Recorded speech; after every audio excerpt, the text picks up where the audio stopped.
Browns head coach Todd Monken notes that Shedeur Sanders has been in the building a bunch the last few months, working out. Dillon Gabriel, as far as he's aware, has not. By basically what we've seen in the past and where the year ended last year. The only man that hasn't been in the building, per Todd Monken, is Dillon Gabriel. The Browns just dropped a quiet little bomb on their own quarterback room. And if you weren't paying attention, you missed it. Because while everyone is arguing about depth charts, contracts, and potential, one detail slipped out that might actually decide the entire season before it even starts. Dillon Gabriel, one of the quarterbacks fighting for relevance in this offense, hasn't been showing up at the facility. Meanwhile, another guy in that same room has been practically living there. And in the NFL, that kind of contrast isn't just a storyline, it's a warning sign. Shedeur, I meant Watson there, in and out. Dillon Gabriel, not there. Let's set the stage properly, because this didn't come out of nowhere.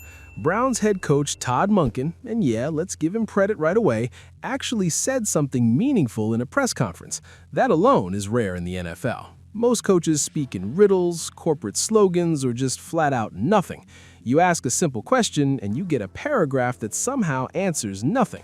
But Monken, he gave specifics. He said that Shedeur Sanders has been in the building consistently, working out, putting in time.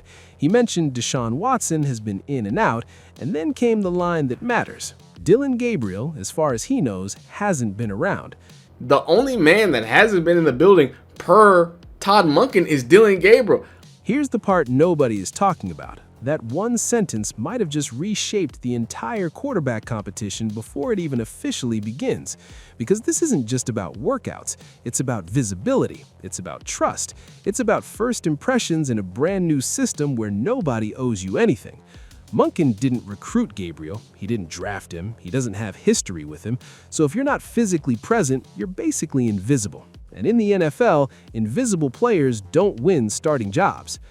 Now let's break this down the way it should be broken down. This is a completely new offensive regime. New system, new expectations, new hierarchy. Everyone in that quarterback room started at zero the moment Monken walked in. Clean slate, no favorites, no carryover bias. And when that happens, the smallest things start to matter more than talent. Who's early? Who stays late? Who asks questions? Who builds relationships? And right now, based on Monken's own words, one guy is doing that and one guy isn't. Like Dillon Gabriel just got called out on a national spotlight and said, "Hey y'all, you're not putting the work in. I don't see you in here." This is where it gets dangerous because perception becomes reality faster than people think. Coaches may say they evaluate everything equally, but human nature doesn't work like that. If one quarterback is in the building every day, learning the system, building chemistry, and the other isn't even around, guess who gets the benefit of the doubt when things get close? Guess who gets the extra reps? Guess who gets the "he's earned it" narrative? It's not complicated. It's not even unfair. It's just how the league works. And look, before anyone jumps to conclusions, yes, there could be reasons. Maybe Gabriel is training somewhere else. Maybe he has a private quarterback coach. Maybe there are personal matters. Nobody is saying he's sitting on a couch doing nothing. But here's the reality. Perception beats explanation every single time. And when your head coach publicly says he hasn't seen you around, that perception becomes public. Well, listen, there may be a reason why he's not there. He may be working out in a certain place or getting some private coaching or whatnot. I'm not saying he's not working out, but it's absolutely a big deal that he's not there. And the reason it's a big deal is because he doesn't know Todd Monken. This is where young players usually make a mistake. They think the NFL is just about performance on game day. It's not. It's about everything leading up to that moment. It's about being seen, being available, being part of the daily process. Veterans understand this. That's why even established stars still show up. They know relationships matter. They know trust matters. They know that when decisions get tight, coaches lean toward familiarity. And let's talk about the contrast, because it couldn't be clearer. Shedeur Sanders, whether you believe in him or not, is doing exactly what you're supposed to do. He's in the building, he's visible, he's present. He's making sure that when Monken thinks about the quarterback room, his name is top of mind. That's not an accident. That's strategy. That's understanding the business side of football. Dillon Gabriel has not been to the Browns facility at all. No, out of sight, out of mind. No one even knows what he looked like no more. Now zoom out for a second, because this isn't just a Brown story. This is happening all over the NFL right now. Young quarterbacks are entering the league with talent, hype, and social media followings, but they're still learning the part of the game that doesn't show up on highlight reels, the part where you build credibility before you ever throw a pass. And the guys who figure that out early, they separate themselves fast. Look at what's happening across the league. Teams are resetting quarterback rooms left and right. Competition is everywhere. There are no guaranteed spots anymore. Even high draft picks are being pushed immediately. The margin for error is shrinking. And in that environment, something as simple as not being around becomes a bigger deal than it should be, but also exactly as big a deal as it needs to be. Nobody has seen Dillon Gabriel. He has not shown up to the facility at all. Now, is it mandatory for him to be there? No, but with the new head coach, this is where it gets even more interesting, because Monken didn't have to say any of this. He could have gone the traditional route. He could have deflected. He could have said all the quarterbacks are working hard in their own ways. He could have protected Gabriel, but he didn't. And when a coach chooses transparency over protection, that usually means one of two things. Either he's sending a message, or he genuinely doesn't care about shielding anyone. Either way, it puts the spotlight directly on Gabriel. And let's be honest about something else. If the roles were reversed, this would already be a national story.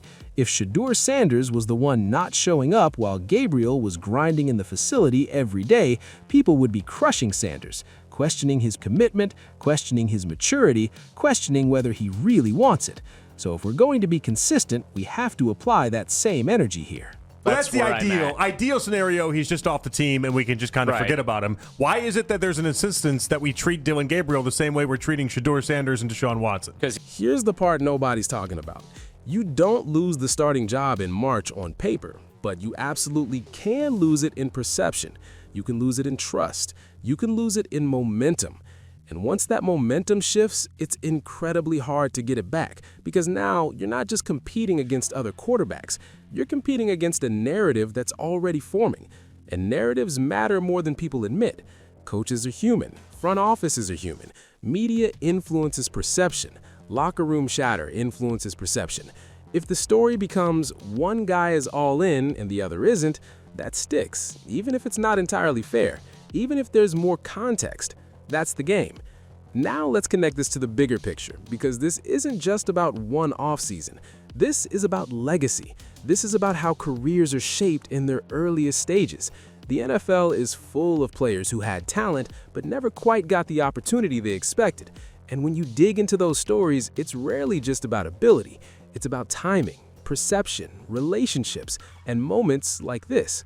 It's funny, it's practice, and there's a lot of eyes, but the practice ground is also a learning ground.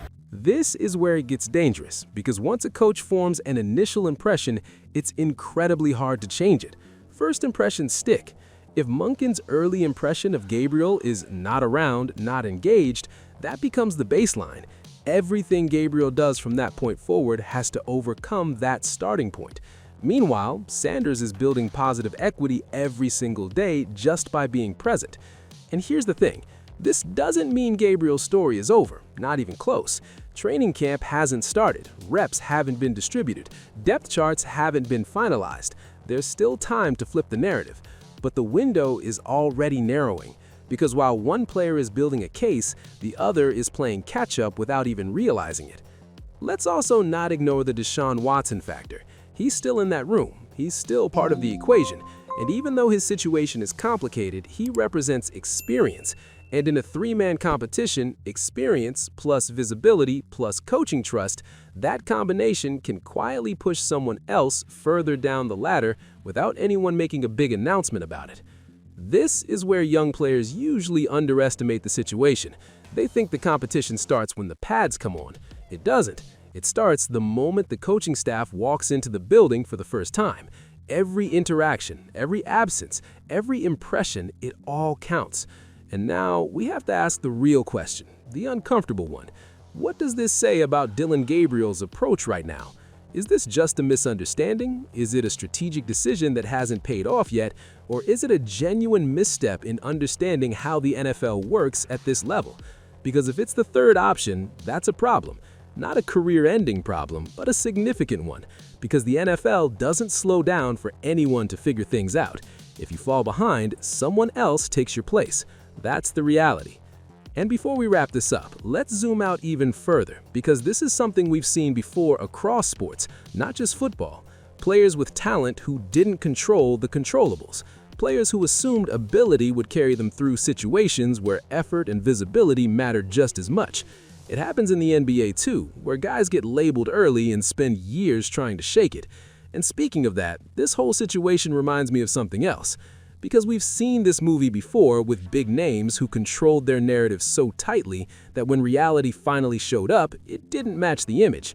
And yeah, I'm gonna say it, this is why the constant LeBron-style narrative control doesn't actually prepare players for real competition.